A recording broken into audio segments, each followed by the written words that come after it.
Habla más bajito, querida, que no estamos solas. Luego señaló al primer visitante y lo presentó. Esta es María Alexandrovna Zaguliab y esta es Varvara Arkadyevna Obzorov. Las damas se pusieron cómodas, y Zaguliab se encorvó en su asiento, solo para susurrar su falda de seda. La conversación no fluyó. La señora Obzorov, visiblemente irritada por la presencia del incómodo visitante, hizo girar entre sus dedos la cadenita de oro de las impertinentes, luego, tomando del escritorio un folleto de tapa azul, lo hojeó y se interesó. ¿Qué folleto es este? La bajo el yugo de los hombres. ¿De dónde sacaste esto, Lidia Andreevna? Me parece bastante curioso. Sin duda. Prácticamente lo devoré. Su autora, la señorita Rutherford Hardy, es una misionera de la comunidad Paraíso Sin Adán, una sociedad de esposas abandonadas que han sufrido abusos por parte de sus maridos. Llegó a Europa con otras 2 hermanas de la comunidad y ya ha dado conferencias en Bremen y Berlín con gran éxito. Me envió los informes de los mejores periódicos, todos favorables. Debo reconocer que escribe muy bien y me tocó profundamente el corazón cuando leí la elocuente descripción de nuestras infelicidades y las repugnantes injusticias cometidas contra nosotras las mujeres. Tiene razón en que una mujer debe luchar por su independencia y al mismo tiempo evitar el amor y el matrimonio.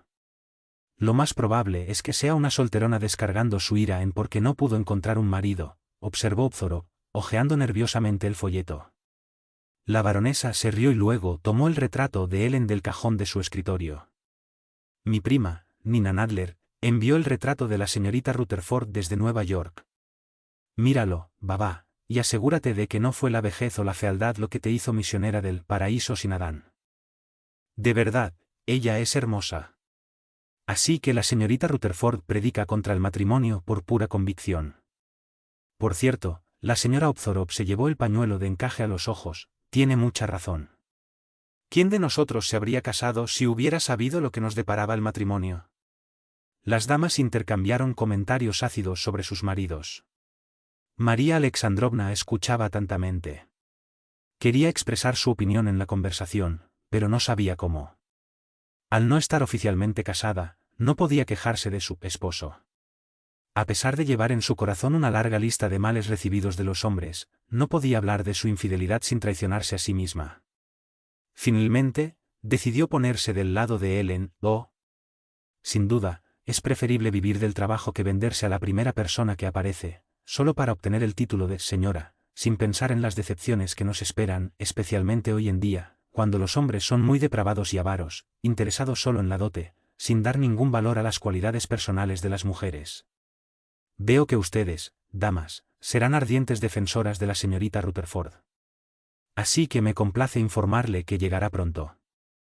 Ya le he alquilado una casa en la calle Mokoboy, no lejos de aquí. María Alexandrovna dijo que le gustaría mucho conocer a la mujer estadounidense que le interesaba mucho. Luego pasó a despotricar sobre su trabajo, que la hacía independiente, sobre su desprecio por el matrimonio, y finalmente se fue, para gran satisfacción de las damas. ¿Quién es esa mujer? Habla demasiado de su trabajo y tiene un gusto pésimo para vestir, dijo Varvara Arkadyevna cuando el obrero se hubo ido. Es hija de uno de los subordinados de mi esposo, quien tuvo la desgracia de ser su padrino. Lo recibo en mi casa, pero no se lo presento a mis hijas por su reputación un tanto dudosa. Pero, como su familia es pobre, le conseguí un trabajo por 35 rublos en una oficina teatral. No me digas. ¿Y con esos 35 rublos al mes se pone vestidos forrados de seda y estolas de piel? Ah. La señora Obzorov se rió a carcajadas. Apuesto a que, a pesar de todo ese desdén, una dama insignificante hace su trabajo. Bah. Dado que está prohibido investigar la paternidad, ¿qué pasa con el origen de la estola de piel?, observó la baronesa, sonriendo. Pero dejemos en paz a Zaguliab. Dime, querida, ¿qué tema querías tratar conmigo? La señora Obzorov hizo que Lidia Andreevna se sentara a su lado en el diván y tartamudeó, apretándole la mano. Me temo que mi esposo sospecha de mis encuentros con Vladimir. Me está espiando y me sigue con ojos sospechosos, y todo esto a pesar de lo que él mismo se permite hacer, añadió, agitando el puño. No deberías tomarte tan en serio esas tonterías, todos los hombres son promiscuos, dijo la baronesa en tono tranquilizador. Pero qué tonto. Imagínate que ayer me encontré por casualidad con Vladimir en Nevsky Prospect y empezamos a hablar. De repente veo a mi esposo en el equipo, con la señorita Hobart del Teatro Mikhailovsk. Se apresuró a esconderse de la ventana de la cabaña, pero ella llevaba una estola de bisón, que nunca tuve. Querida, incluso me sentí mal. Naturalmente, no eran celos, sino una gran indignación. Sospecho que quiere sorprenderme con mi amante para divorciarse y casarse con la actriz, pues entonces te prepararé una sorpresa, lo atraparé primero. Luego me divorcio de él y me caso con Vladimir, que me adora. Ese es el plan que vine a contarte y pedirte tu opinión. 2. Marta, pequeño carnívoro que se encuentra en Europa y Asia, buscado por su piel fina y valiosa. La baronesa negó negativamente con la cabeza. Es demasiado arriesgado, querida babá. ¿Por qué? Voy a jugar a lo seguro. En tales situaciones uno nunca está seguro. ¿Recuerdas a Russell Bobna? Se divorció de su marido para casarse con Lukanov, quien fue su amante durante 5 años. ¿Es lo que ocurrió? Tan pronto como ella estuvo libre, se fue a América dejándola para vigilar los barcos. Vladimir Alexandrovich es un hombre encantador, pero muy frívolo y le encanta la vida disoluta. Es un soltero empedernido, que no se dejará atrapar fácilmente en el carro matrimonial. Ya se han puesto muchas trampas para capturarlo, pero siempre escapado. Además, perderás mucho en el tema monetario. Vladimir Alexandrovich es rico, pero nada comparado con Georgi Adamovich, su esposo, financiero y director del ferrocarril, que gana 50.000 rublos al año. ¿Qué ventaja tengo yo si gana tanto y se lo gasta en estolas para la señora Hobart?, exclamó babá, irritada y con la cara roja. Solo me da 3.000 para los gastos, y si no añadiera otros 1.000 en Semana Santa y Navidad, tendría que andar como un mendigo en harapos, porque los 300 rublos que me da en mi cumpleaños y en el día de mi onomástica, apenas lo suficiente para pagar guantes y gorros. Pero Vladimir Alexandrovich podría darte incluso menos. ¿Y? Él me complace más. Y tan varonil y encantador. Y cómo adora a mi pequeña Lulú. Él la colma de regalos y no puede besarla sin emocionarse. Será un marido extremadamente agradable y no un patán como Georgui. La baronesa tamborileó con los dedos sobre la mesa. Créeme, babá, no puedes juzgar a un marido por su amante. En cuanto al hecho de que Vladimir Alexandrovich malcría a Lulú, eso no prueba nada. Todo el mundo sabe que le gustan las niñas de 3 a 4 años. En mi opinión, hay algún motivo secreto en esto, ya que él es completamente indiferente hacia los chicos. ¿Quién sabe si en su juventud, cuando pasó algunos años en América, tuvo algún romance serio y perdió una hija, cuyo recuerdo lo persigue hasta el día de hoy? El sirviente, anunciando la llegada de Vladimir Alexandrovich Artemiev, interrumpió la conversación. Babá se agitó, mientras la baronesa sonreía y le susurraba: empiezo a creer que ha llegado su hora. El indigno marido de la pobre Victoria había cambiado poco. Nadie le hubiera dado más de 40, a pesar de que ya pasó los 50. Estaba vestido con lujosa elegancia. Su cuerpo alto no había perdido su flexibilidad, en el espeso cabello castaño no había ni rastro de canas y los grandes ojos azules eran, como de costumbre, claros y con una expresión de frío desprecio. Saludó a las damas como un viejo amigo. «Por fin has aparecido». «Ya estaba pensando que había olvidado mi dirección», dijo la baronesa Nadler, extendiendo su mano a Artemiev. «¡Qué acusación injusta!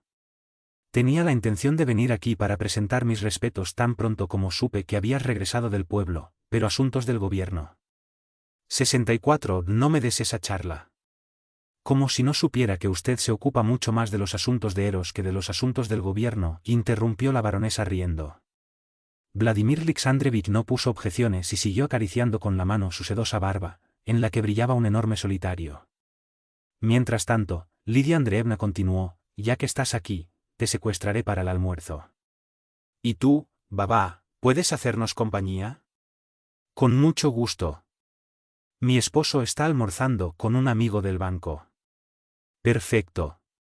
Pero, mis amigos, discúlpenme por dejarlos un momento. Necesito ver si mis hijas han regresado de hacer compras con la señorita Souper. Babá, presta atención a Vladimir Alexandrovich. Tan pronto como la anfitriona se fue, permitiendo amablemente a los amantes pasar unos momentos a solas, Vladimir Alexandrovich se sintió más cómodo. Acercó su sillón a la señora Obzorov, le besó la mano y dijo en voz baja: pareces insatisfecha con algo, querida. Dime, ¿quién intrigaba por mí? ¿Cuál es la razón de tus celos injustificados? Ella sacudió su cabeza. Te equivocas, no estoy enojado ni celoso, estoy preocupado, porque Georgiy empezó a sospechar. Tenemos que ser más cuidadosos. Artemiev se encogió de hombros. Querida babá. ¿Ves fantasmas a plena luz del día? Acabo de ver a su esposo, quien me invitó a cenar con él hoy en Kontán. ¿Y aceptaste? Por supuesto. Su marido es muy agradable y sirve magníficas cenas. Varvara Arkadyevna se enfureció. Eres demasiado ingenuo si no te das cuenta de que él hace esto para mantenerte cerca y cuidarte. Porque tenía la intención de invitarte a mi palco en el teatro de Mariinsk. Más tarde podría acompañarme a mi casa y tomaríamos el té juntos. Es una pena privarme de una velada tan agradable. Pero ya acepté la invitación de su esposo y sería imprudente rechazarla ahora. Mi presencia con él disipará las sospechas, sí, como dices, existen. Roja de irritación, la señora Obzorov retiró su mano de la de Artemiev y se puso en pie de un salto. 65. Y para convencerlo de una vez por todas, ¿vas a cortejar a alguno de los malhechores que serán invitados junto con Jobar? ¿Oh? Ustedes, hombres, son depravados hasta la médula. Dándole la espalda, corrió hacia la habitación contigua. Vladimir Alexandrovich estaba demasiado acostumbrado a tales escenas para preocuparse, además, se estaba aburriendo de los sentimientos excesivamente explosivos de Varvara Arkadyevna. Así que su actitud solo provocó una burla de él. Momentos después, se levantó perezosamente, antes de ir tras su bella novia, se agachó y recogió el folleto con el retrato de Helen que la señora Obzorov había dejado caer al pasar junto al escritorio. Tiró el folleto sobre la mesa sin más interés, pero el retrato le llamó la atención y lo acercó a la luz de la lámpara. Su mirada se posó como por encanto en aquel rostro serio y seductor. Nunca antes había visto a la dama del retrato, pero los grandes ojos azul claro y su expresión le eran familiares, algo que no podía definir del todo. Entonces, buscado involuntariamente alguna inscripción y notó la firma en el borde del retrato, escrita a lápiz: Ellen Rutherford Hardy. Artemiev se puso hosco. El nombre de Ellen despertó en él una sensación desagradable, evocando la imagen lejana de una niña que adoraba, cuyos grandes e inocentes ojos le habían sonreído una vez, cuyos bracitos le habían rodeado el cuello y cuya boquita rosada había gritado de alegría. Manjar infantil, papi, querido papi. Si no hubiera muerto, ahora sería una niña como esta inglesa, que le recordaba a alguien que conocía cuyo nombre no recordaba. Triste y distraído, Artemiev se dirigió a la sala de estar donde, al mismo tiempo, también apareció la baronesa. Un poco más tarde se unió al grupo un hombre de mediana edad, muy desgastado y desgarbado, pero que se comportaba como un niño. La baronesa lo recibió con especial amabilidad, ya que era uno de sus pretendientes. Este señor estaba loco por el cabello rojo de Lidia Andreevna y anhelaba construir un refugio conyugal para su vejez. Ella, a su vez, quería ser princesa, esposa de Kamerger III, y ser presentada a la corte. Estos intereses mutuos crearon una agradable simpatía entre ellos. 3. Kamerger, alto funcionario de la corte imperial. Destacaba por la llave que llevaba en la cintura una cinta azul. El almuerzo transcurrió felizmente, a pesar del mal humor de Baba y la distracción de Artemiev. La baronesa contó todo lo que sabía sobre el paraíso sin Adán, la llegada de la misionera y sus sermones contra el matrimonio y la infidelidad de los hombres. Este último tema dio lugar a un diálogo malicioso con el príncipe. Al final del almuerzo, Artemiev se despidió de su anfitriona. La señora Obzorov dijo que tenía que irse a casa, así que se fueron juntos. Al bajar las escaleras, Varvara Arkadyevna preguntó de repente, con una sonrisa afectuosa: ¿Cómo planeas volver a casa, Vladimir? Mi equipo me espera en la calle. Si quieres, podemos ir a Paco Gostini. Ahí prescindo del equipo, cogemos uno de alquiler y vamos a tu casa. Hace tiempo que quería conocerla. Me parece que hoy podemos pasar una jourite juntos sin llamar la atención de nadie. El rostro de Artemiev expresaba afecto y lástima. Definitivamente tengo mala suerte hoy. Por mucho que la desee demasiado, no puedo arriesgarme a llevármela a mi casa. Soy anfitrión de un primo de Moscú y él podría estar allí en este momento. ¿Entiendes el riesgo que correríamos? Pero preséntate mañana en la feria de frutas, allí estaré. Espero que logremos escapar a un refugio donde nadie nos moleste. Una mirada de insatisfacción y sospecha cruzó el rostro de Varvara Arkadyevna. Pero las objeciones de su amante eran irrefutables y tuvo que embarcarse sola. Vladimir Alexandrovich llamó a un equipo contratado. Afortunadamente, ella no vio la expresión de desdén con la que pensó mientras encendía el cigarrillo. No quiero, gracias. Es suficiente para mí por hoy. Esa loca todavía podría complicarme. Se acabó para mí, señora. Artemiev vivía en la calle Bolshaya Morskaya, en un magnífico apartamento que daba a la calle. Consistía en un estudio, salón, comedor y dormitorio, todo ricamente amueblado y con buen gusto. Junto a este llamado apartamento oficial, una puerta del dormitorio de Artemiev conducía a otra residencia con 2 habitaciones, pasillo y cocina. Las 2 escaleras del segundo apartamento conducían al patio trasero. Esta vivienda tenía un atractivo especial para Artemiev, ya que, en principio, no recibía a sus amantes por la entrada principal.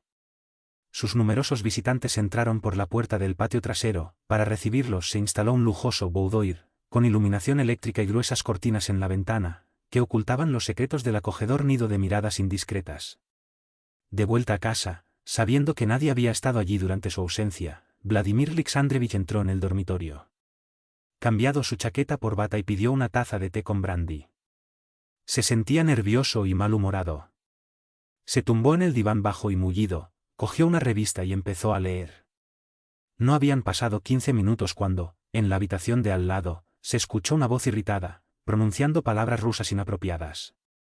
Momentos después, la puerta del tocador se abrió de golpe y una mujer irrumpió en el dormitorio vestida con una rotonda de terciopelo y pieles blancas. El criado, imperturbable e indiferente, la siguió, como si la ira del visitante no le preocupara. Cuando con impaciencia arrojó la rotonda al suelo, el sirviente la levantó flemáticamente y se la llevó. Rotonda, tipo de refugio que cubre el cuello y el pecho. Artemiev se levantó de inmediato. ¡Qué agradable sorpresa, querida Kelet!, le exclamó, yendo a su encuentro. ¿Por qué estás tan enojado? Cualquiera se cabrearía, aunque no quisiera. Tus sirvientes tienen una forma muy extraña de recibir a las damas. El mayordomo, ese idiota, primero me sometió a un verdadero interrogatorio y luego me echó de la casa. El portero me llevó por el patio sucio y me obligó a subir la escalera de servicio, estrecha y sin alfombra, donde terminé ensuciándome las faldas. Sin dejar de hablar, se acercó al espejo y comenzó a quitarse los broches que sujetaban el sombrero de fieltro con una gran pluma. Era una mujer hermosa, elegante y bien formada, a pesar de su busto bastante lleno. Los finos rasgos de su rostro eran ágiles, los grandes ojos castaños miraban atrevidamente y los labios sensuales sonreían, revelando unos dientes tan blancos y afilados como los de un gato. La bella actriz era en realidad un animal depredador. En el escenario, hizo muy bien el papel de cocote, como se hacía a sí misma. El vestido de seda bordado le sentaba muy bien y era lo último en moda. Querida Kelet, cálmate. No estropees el color de tu rostro con la irritación. Esto es malo. Artemiev intentaba convencerla, ayudándola a desabrochar los numerosos botones de los largos guantes suecos. El mayordomo es sin duda un idiota, y me sacará una buena, pero estás siendo injusto con mi escalera. Es decente y yo mismo lo uso a menudo cuando llego tarde a casa y no quiero quedarme junto a la puerta esperando que se vista el mayordomo. Entró libremente por el patio trasero, ya que siempre llevo conmigo la llave del apartamento. Creo que este pasaje discreto es más apropiado para una dama. Kelet Legrand nunca había sido rencorosa y aparentemente estaba satisfecha con esta explicación. Aceptó una taza de té y siguió 68 el anfitrión del tocador. Allí, bebiendo té y saboreando dulces, entabló una animada conversación. Después de contar algunos chismes subidos de tono sobre sus colegas de teatro, dijo que había recibido un lote de vestidos de París, uno de los cuales, en terciopelo verde esmeralda, era simplemente magnífico y esperaba llevarlo al baile de la colonia francesa. Excepto que para completar el atuendo, faltan aretes de diamantes. Encontré un par en Fabergé, 4, que parece haber sido hecho a propósito para esta ocasión. Estaré desesperado si no lo consigo. De hecho, tengo la sensación de que aparecerá un alma buena y me presentará este par. ¿Qué piensas de eso, mi querido Vladimir?, añadió con una sonrisa burlona, acariciando cariñosamente la mejilla de Artemiev. 4. Peter Carl Fabergé, 1846 a 1920, famoso oyente y joyero ruso de San Petersburgo, favorito de la aristocracia. Se hizo particularmente conocido por sus ingeniosas joyas en forma de huevo de Pascua, a menudo utilizadas como obsequio a los zares Alejandro III y Nicolás II.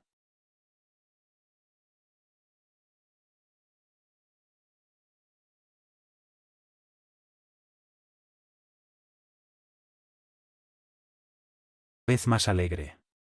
Kelet relató con extraordinaria emoción escuchar a su amiga Suset Jobar, amante de Obzorov, que había tenido una mala escena con su esposa por el brazalete que había encargado para la dama del corazón y que el joyero había enviado por error a su casa. Casi le arrancó los ojos y amenazó con divorciarse. Suset dijo que fue un escándalo increíble.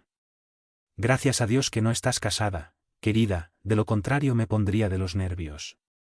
No me digas que, para completar la desgracia, me privarías de tu amor, preguntó Artemiev, no sin sarcasmo. Oh no, eso sería molesto, pero aún soportable. Resulta que mi amor por ti es una enfermedad incurable y le dio un sonoro beso. Hablando francamente, somos más problemáticos para las esposas que ellas para nosotros. Ninguno de ellos puede rivalizar con nosotros en vestimenta y joyería, y del amor de su marido solo se benefician de las migajas que les dejamos. Kelet soltó una carcajada. El rostro de Artemiev se aclaró cada vez más, él era contagioso con esa alegría, ella conocía su oficio demasiado bien. Nadie logró liberar tan bien a los viejos bromistas de sus preocupaciones y no había dinero para pagar los momentos felices que proporcionaba. Entonces, una hora más tarde, cuando se despidió de Artemiev, Kelet tenía suficiente dinero para comprar el par de aretes. Expuesto en la vitrina Fabergé. Solo, Vladimir Alexandrovich se recostó en el sofá y se quedó pensativo.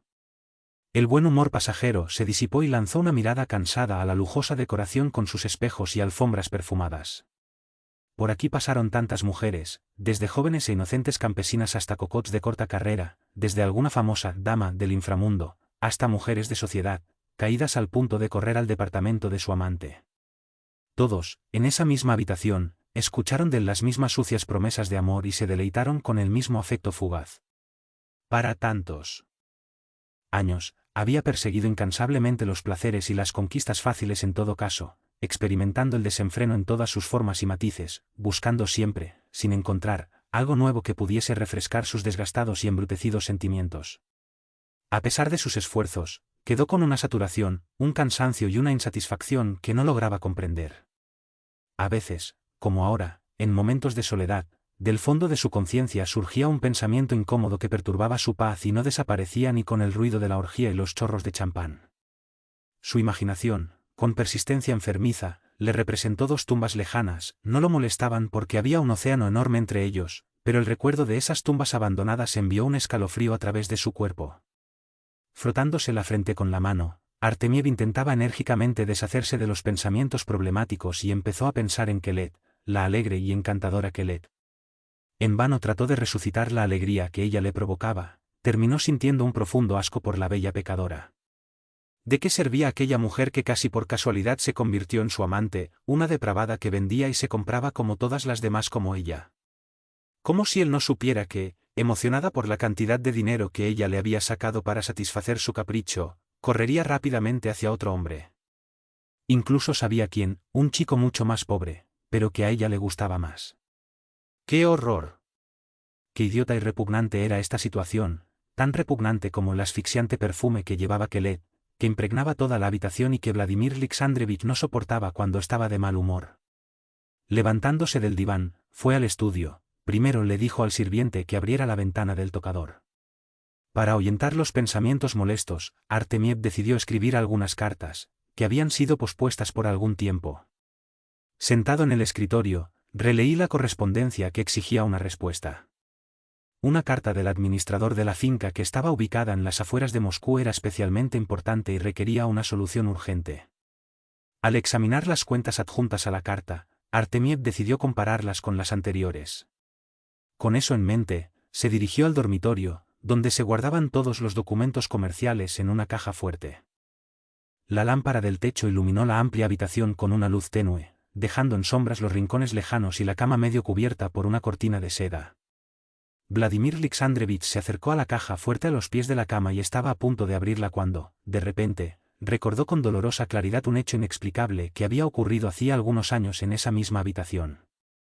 Al recordar el evento, estaba tan aterrorizado que un sudor frío brotó de su frente y su mirada asustada se precipitó hacia las cortinas, temiendo volver a ver la aparición de ese día. Volviéndose rápidamente, caminó de regreso a la oficina sin recoger los papeles y comenzó a caminar por la habitación. Recordaba cada detalle de ese evento lejano. Era de noche.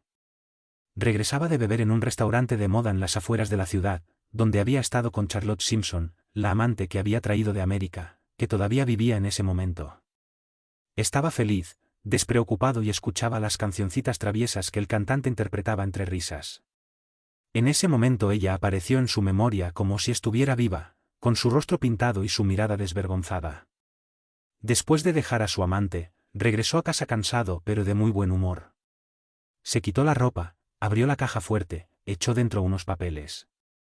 Entonces, con una vela en la mano, se dirigía hacia la cama cuando, de repente, un viento frío le golpeó en la cara, la vela se apagó inmediatamente, dejándolo en completa oscuridad. Se detuvo horrorizado al ver, junto a la cabecera de la cama, aparecer una ligera sombra, cuyos contornos tomaron gradualmente la forma de una mujer con ropa holgada.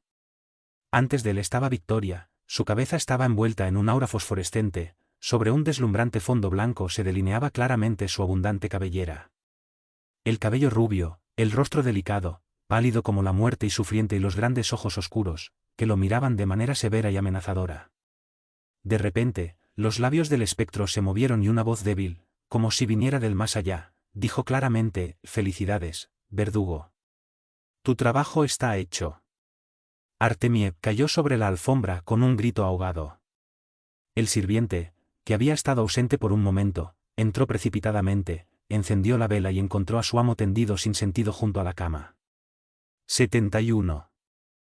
Volviendo en sí, Artemiev se preguntó con horror qué podría significar esa aparición. Pensó que Victoria había muerto hacía mucho tiempo y su corazón no le decía que solo esa noche la mujer que había abandonado con tanta traición había muerto en los brazos de su propia hija. El recuerdo de esa visión lo torturó durante unas semanas, pero luego se olvidó. ¿Por qué, exactamente hoy, había regresado ese recuerdo, hiriendo su corazón y su conciencia? Entonces sintió un deseo incontrolable de releer la nota que había hecho con la fecha exacta de aquel inexplicable suceso. Sacó el cajón del escritorio, abrió un compartimento secreto donde guardaba restos del pasado destruido y colocó la nota. Vladimir Alexandrovich lo releyó distraídamente. Sí, Victoria había muerto unos 7 años antes de esa aparición y no podía recordar la fecha exacta de su muerte. Con mano temblorosa, tomó la carta que le informaba de su viudez. Mientras releía el lacónico mensaje, escrito con los garabatos de la vieja Arrieta, un rubor febril se extendió por su rostro pálido. El hogar que había abandonado en la pobreza, la esposa que había contraído una enfermedad, que probablemente había muerto sin pan ni asistencia médica, arrastrando a su hija con él a la tumba prematura. Mientras tanto, fiestaba. En las interminables Saturnales que él llamó mi vida, nunca tuvo tiempo de escribir, ni de enviar ni un poco de dinero. Siempre postergó el cumplimiento de este deber hasta el día siguiente, conciencia, connivencia, excusas sugeridas, de la misma manera que lo consoló y tranquilizó cuando recibió la noticia fatal. ¿Por qué, ahora, esta voz previamente conspiradora está en silencio y, al mismo tiempo, por el contrario, otra voz, seria y justa, condenó severamente tu vida y tus acciones? Como movido por la voluntad de otro, se retiró del compartimento secreto una caja de Marruecos y lo abrió. En el estuche se guardaba el retrato de Victoria con Ellen en su regazo. Ah. Mujer joven parecía ojos tristes y abatidos y soñadores del niño parecía regañarlo. Esos ojitos azules, que ardían de alegría al verlo, se habían ido para siempre, el figura graciosa se había convertido en polvo. También se convirtió en polvo corazón amoroso de la esposa pura y paciente. Estaba solo y en caso de enfermedad o desgracia, quedaría en manos profesionales. Un sudor frío cubrió la frente de Artemiev. El profundo silencio parecía intolerable. Recordó otro gabinete también menos lujosa que esta, pero donde se escuchaban los pasos de unos piececitos, bromas y claras risas infantiles. Entonces la puerta se abrió lentamente, la manita regordeta descorrió la cortina, entre los pliegues aparecía la cabecita rubia, y una vocecita sonora preguntaba: Papá, ¿puedo pasar? Vladimir Alexandrovich suspiró, arrojó el retrato, se levantó del sillón, se pasó una mano por el pelo. Una mirada avergonzada se fijó en las cortinas, como si esperara ver ahí la carita de tu hija. Pero todo alrededor era silencio. Solo la voz de la conciencia le susurró con desdén: los muertos nunca regresan, tu arrepentimiento es tarde e inútil. Ahora y para siempre estarás solo, solo y solo. Artemiev bajó la cabeza. En ese momento parecía edad. Su rostro se oscureció, su porte se encorvó como si una piedra pesada yacía sobre sus fuertes hombros. Eso, la debilidad, sin embargo, fue de corta duración. Enderezándose enérgicamente, se pasó la mano por la cara y pensó irritado: siento que me estoy volviendo loco. Definitivamente necesito cuida tus nervios y evita esta vergonzosa soledad. Cerrando rápidamente el cajón del escritorio, pulsó el timbre. Prepara mi ropa y haz que el cochero la prepare. Equipo, ordenó al sirviente. Inmediatamente decidió invitar a un amigo a cenar en Samarcanda, con los gitanos. Sabía que volvería de allí. Estado que no le permitiría entregarse a sueños estúpidos y lamentos espurios. Capítulo 5. La noticia de la inminente llegada de la joven a San Petersburgo, Estados Unidos, cuyas conferencias contra el matrimonio suscitaron tanto un revuelo en Berlín, corrió rápidamente por la ciudad. Algunas revistas le dedicaron unas notas a él y al columnista del diario Vestunia lavó el alma en un artículo venenoso, burlándose de la comunidad Paraíso sin Adán y su representante. Se había despertado el interés popular, pero era, por supuesto, diversificado. Mujeres de poca educación, por sus costumbres arraigada, vio el matrimonio como la única meta en la vida, como la puerta de oro que les abriría un cómodo acceso al gozoso camino de las aventuras. Trató el tema con gran curiosidad. Otros, más cultos, pertenecientes a la clase privilegiada por rango o fortuna, esperada de conferencias un tema muy candente y una gran oportunidad para mostrar sus garras a los maridos y amantes que, en su opinión, no les dio su merecido. Por eso decidieron apoyar a la vocero. Solo mujeres pobres, sin esperanza de casarse y languidecer en oficinas, instituciones y escuelas, mostró un interés genuino.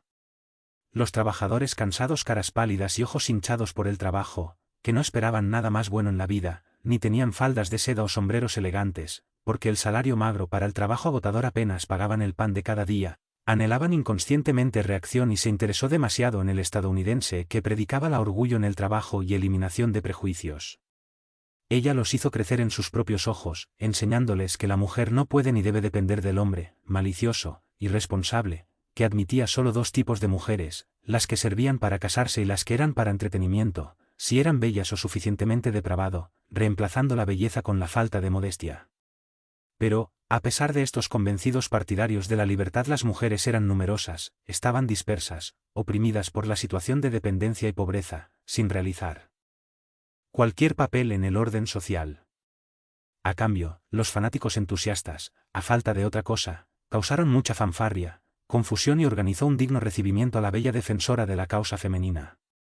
En la estación de tren se reunieron representantes del Club de Mujeres y la Sociedad Artística Femenino, así como muchas damas liberales, las que se pueden encontrar en las salas de juicio de todos pleitos escandalosos, o fervientes aficionados a la ópera y teatro. Para ellas, la liberación de la mujer sería liberarlas de todos los controles morales y sociales.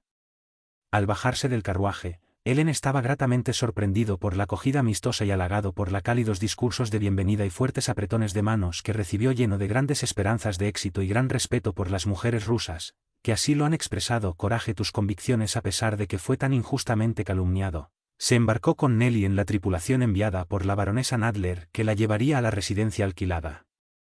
Ellen se había entregado en cuerpo y alma a la causa, como ella misma sentía toda la amargura de la soledad y había crecido en medio de mujeres infelices y amargadas, que miraban fijamente a los hombres como tus peores enemigos. Su educación severa, privada de cualquier sueño, entre los niños que han conocido un montón de infelicidad y sufrimiento, forjó su carácter de forma natural energético. En todas las grandes ciudades, como siempre, había, a cada paso, vidas destrozadas, pero como estaban dispersos entre la multitud, pasaban desapercibidos y ignorado, todos se acostumbraron a tales desgracias privado. En la atmósfera sombría y sombría del refugio, sin embargo, estas vidas destruidas, esta reunión de almas llenas de hiel y amargura, asumió una forma monstruosa. Para la joven predicadora, La necesidad de la mujer de ser edificada a través de trabajo y la independencia espiritual se había vuelto extremadamente importancia, un tema vital con el que las mujeres deben simpatizar y ayudar. Ellen imaginó inocentemente que en la multitud que había estado para recibirla en la estación había partisanos deseosos de deshacerse de ella. Dependencia humillante de la soberanía masculina, que deseado obligar a los hombres a respetarlos, en lugar de ser para ellos un juguete para satisfacer tus caprichos. Elena incluso imaginó que su cruzada y ella misma serían ridiculizadas en esa sociedad saturada, indolente, incapaz de llevar a cabo su predicación seria. Ninguna de esas mujeres que le dieron la mano y la elogiaron aceptaría, sin costo alguno, en abandonar el ambiente nocivo e inmoral en el que vivían y romper el en serio con los hombres. Cada chica anhela encontrar un esposo solo para deshacerse del molesto título de señorita, bueno como aprovechar al máximo la libertad adquirida con tanta dificultad, cambiando de amantes como si fueran guantes, manteniendo la imagen de una mujer heterosexual. Eso multitudes de mujeres miraban las conferencias de Ellen solo como un pasatiempo agradable, una gran oportunidad para iniciar un coqueteo doblemente picante, como la conferencia hizo posible arrojar en la cara de los caballeros todos sus mezquindad hacia el sexo débil, hablar en contra de su tiranía y debatir los temas más delicados de la relación entre los dos sexos. Ellen no sospechó nada y abordó a la tripulación. Todavía bajo la influencia de la primera impresión de entusiasmo. Pero mientras el carruaje aceleraba por las bulliciosas calles de la capital, esta feliz confianza estaba siendo reemplazado por una preocupación aburrida y una vaga sentimiento. Su mirada vagaba con expresión enigmática a través de las largas hileras de casas, transeúntes preocupados y vagones que vienen en sentido contrario. ¿Ahí sería donde yo vivía esa persona que, por sangre, era más cercana a ti? Tal vez incluso había pasado cerca de ella sin sospechar que su único hija había llegado, para luchar sin ningún apoyo contra los hombres como traicionero y desarmado como él mismo. Nelly, que la observaba, notó cuando su rostro se oscureció. Y los labios se apretaron en una expresión amarga y severa. Entendió parcialmente lo que estaba pasando en el alma de su amiga y sintió una profunda simpatía por ella. Nelly también huérfano, solo y autónomo, pero, en el futuro oscuro y triste que se desplegaba frente a él, tenía una ventaja, la fealdad, que la liberó de cualquier tentación. La hermosa y encantadora Ellen, sin embargo, parecía haber sido creada para amar y ser amada, los hombres no podían permanecer indiferentes ante ella. ¿Resistiría poderoso instinto de la naturaleza, seguir sin vacilar el canino espinoso de la lucha por la causa?